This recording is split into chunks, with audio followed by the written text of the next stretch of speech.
Dios les bendiga, amados hermanos.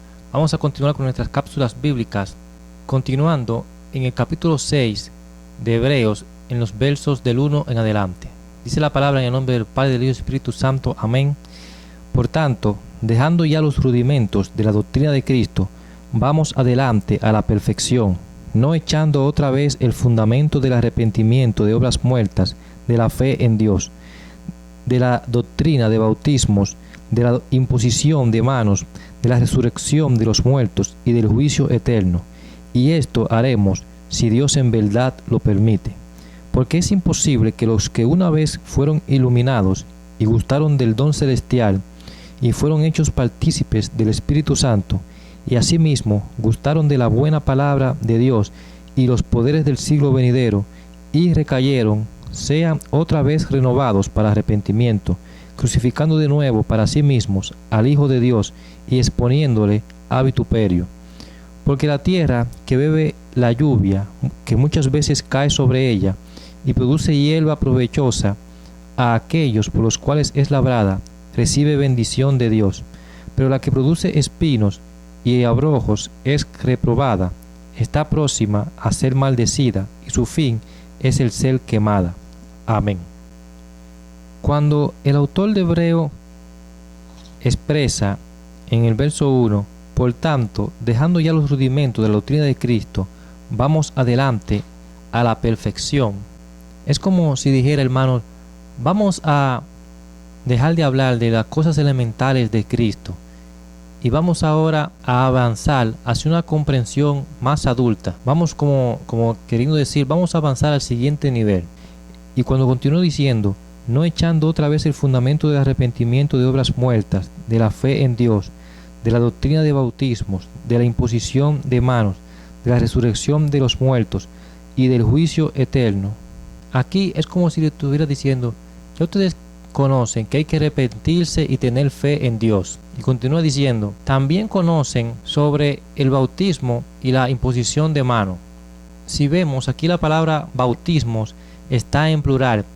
Según el comentarista Simon Kistemaker, este bautismos en plural expresa un contraste entre el bautismo cristiano y otros lavamientos religiosos conocidos por los lectores.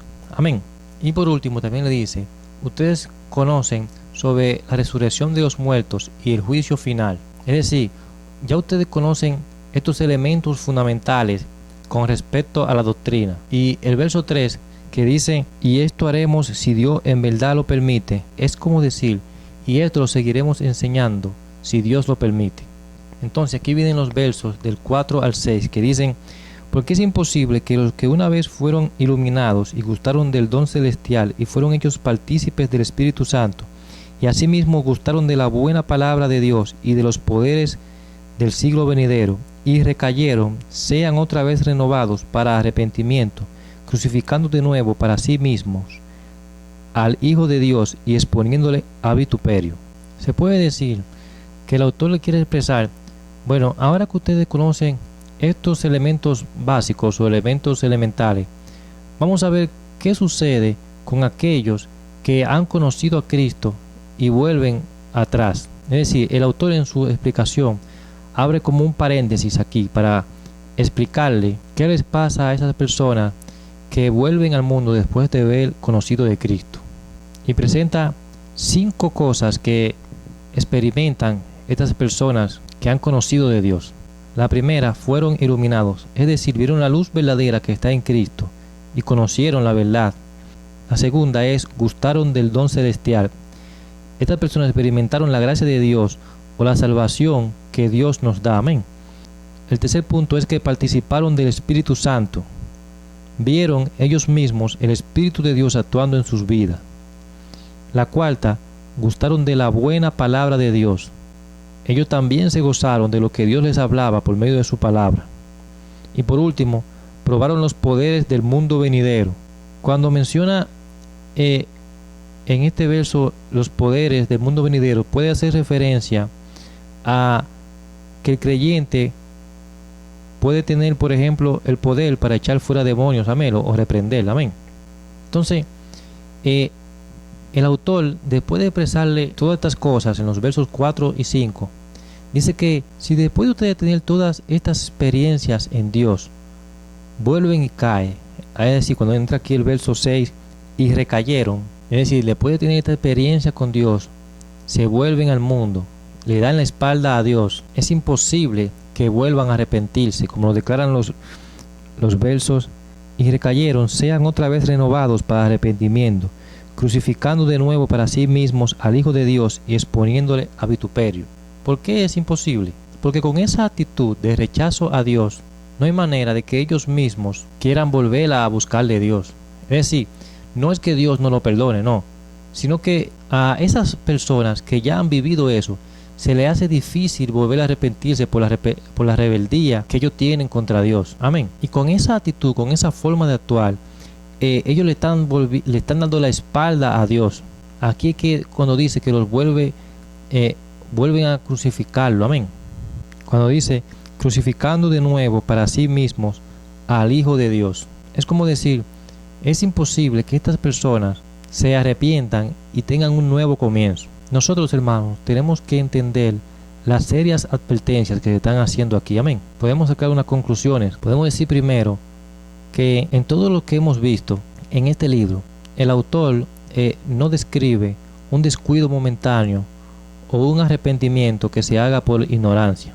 Él está describiendo un rechazo total a Cristo. Habla de una persona que confesaba, creía en Dios y ahora totalmente lo niega. En segundo lugar, podemos ver que el cristiano genuino crece en Dios. Su seguridad siempre está en Dios y se fortalece. Y en tercer lugar, podemos ver, según vimos en estos últimos versos, el hombre no peca a tal grado que Dios no quiera perdonarlo, sino que el hombre mismo se aparta de Dios a tal grado que él no quiere regresar a Dios. Dios quiere que todo el mundo se salve, pero el hombre debe responder con un arrepentimiento hacia él. Entonces, la dificultad de la salvación está en el hombre, no en Dios. Los últimos versos, el verso 7 y 8, aclaran de qué es lo que sucede con aquellas personas que deciden seguir a Dios o se alejan de Dios. A manera de resumen, podemos ver que lo que dice en el verso 7, el que anda de la mano de Dios, agarrado con Dios, recibe bendición. Ahora, en el verso 8, el que no anda bien con Dios está próximo a ser maldecido y su fin es el infierno. Estos versos, hermanos, todos estos versos que hemos visto hoy, del 1 al 8, en especial lo del 4 al 6, ha sido muy discutido acerca de si tiene que ver que la salvación se pierde o no. Nosotros entendemos que sí, la salvación se pierde y no debemos descuidarla. Amén. Dios nos bendiga. Hasta aquí la cápsula bíblica de esta primera mitad. Continuamos en breve y regresamos con nuestro pastor. Amén y amén.